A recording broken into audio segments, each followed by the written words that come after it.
Today we're looking at expert projections for the remainder of 2022 in real estate. I keep it real, I keep it real, I keep it real, just keep it real.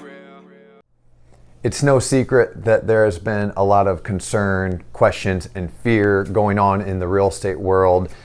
Anytime people are uncertain, they're going to have fear that goes along with that. So I'm here to educate and evaluate clients' needs and to help give them the information they need to make the best decision possible. So let's start with mortgage rates, because mortgage rates have been one of the biggest challenges, one of the biggest concerns in our current real estate market, because if there's one word that's described mortgage rates this year, it's been volatile.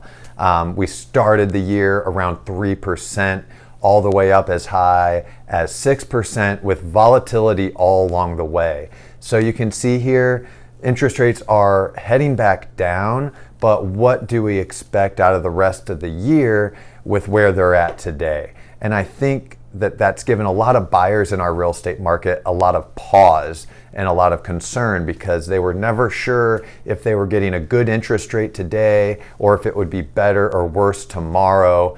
Their potential mortgage payment today could be substantially different tomorrow, just based off of what the interest rates were doing. And so buyers should take this as a lesson as well. It's never been more important to have a great credit score, because the better your credit score is, the better interest rate you're going to get, no matter what's happening in the world of real estate and no matter what's happening with interest rates. Your credit score is the best way that you can guarantee that you're going to get the best rate possible.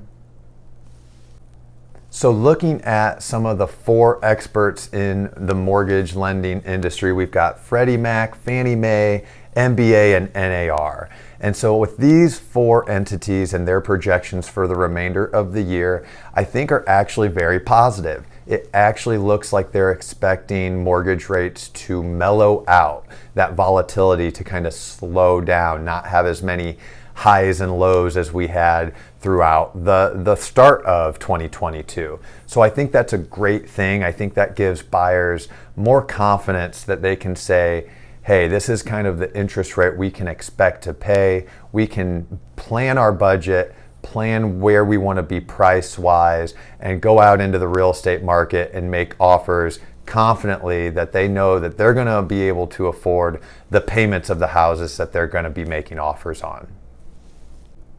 And so that point is further driven home by Joel Kahn, economist with MBA. He says there could be a potential silver lining for the market, as stabilizing mortgage rates and rising inventory may bring some buyers back to the market during the second half of the year. Now, anecdotally speaking, I can say from experience, I've seen buyers take themselves out of the market because of the volatility of interest rates and the uncertainty of things. And it's disappointing to me, because ultimately I think these people made a bad decision. I think they're waiting for the C word to happen, a crash, and we're just not projecting any of that. Now, I totally understand if changing interest rates affects the house that you can afford, but ultimately, if you're paying rent, if you're with mom and dad, if your family's growing and you need to move, then you need to really look at the budget, look at the numbers, and plan. Don't be afraid, but plan and have the information at hand to make the best decision. It's not a decision that's made quickly or lightly, but if you start the planning process early, homeownership and the homeownership purchasing process can be a lot less scary. So all in all, I think moderating interest rates is a really great thing. I think that's going to give buyers more confidence, and we could even see that buyer pool start to rise again for the rest of 2022. Another big question on the minds of home sellers and home buyers is what might happen to price appreciation. A lot of buyers say that we're going to wait for the market to slow down or wait for the market to crash. And that is a mindset that is just taking into account a lot of recency bias. It's not taking into account any of the actual information and data that's happening in our real estate world. They're just thinking back to the mortgage crisis of 2008, and they say that if prices come up, they're eventually going to come back down. Well, if we look at 7 leading marketers and what their opinion is on price appreciation through the rest of 2022, the average of these 7 is expecting about 10% price appreciation. Now, these are national numbers. Every real estate market is very unique and very different. Some markets are going to appreciate less, some might appreciate more, and to be totally honest, there might even be some markets out there that ultimately do end up depreciating. But across the board, this is not something where we're looking at a widespread market crash, mortgage crisis like we had in 2008.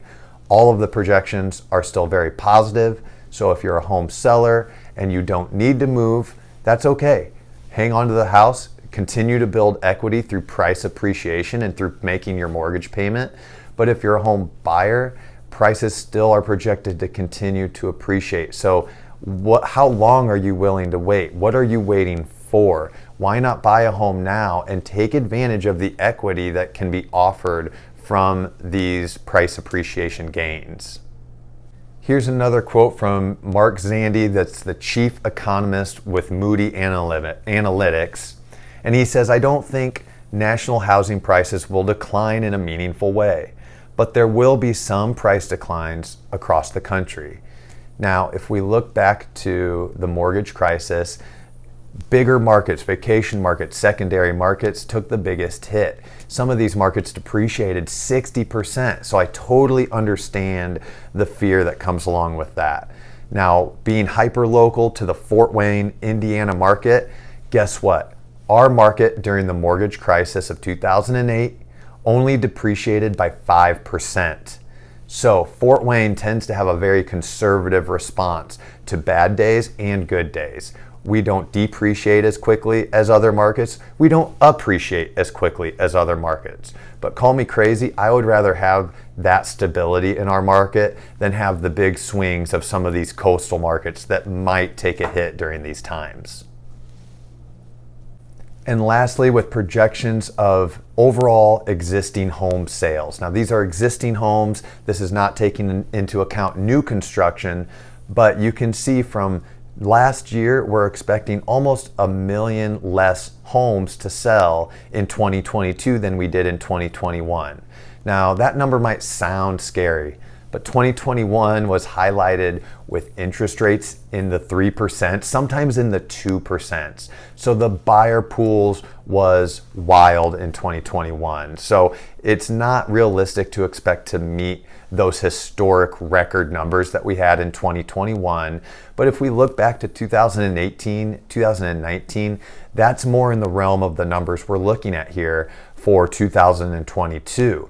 And now, if you weren't in the real estate market back then, keep in mind, those were phenomenal real estate markets for buyers and for sellers. So buyers in 2018 saw a great run of appreciation in their asset. And home sellers in 2018 sold their home quickly with multiple offers above the asking price. So if that's what we're looking at, it is something that's more like 2018 and 2019 throughout the rest of this year, I'm going to take it. I think it's a great thing. I think it's a positive thing. We want that stability and consistency in our market, but not the big swings. So the biggest question I always get from buyers and from sellers is it a good time to buy? Is it a good time to sell? And it's not a blanket yes or no. It all depends on your personal situations.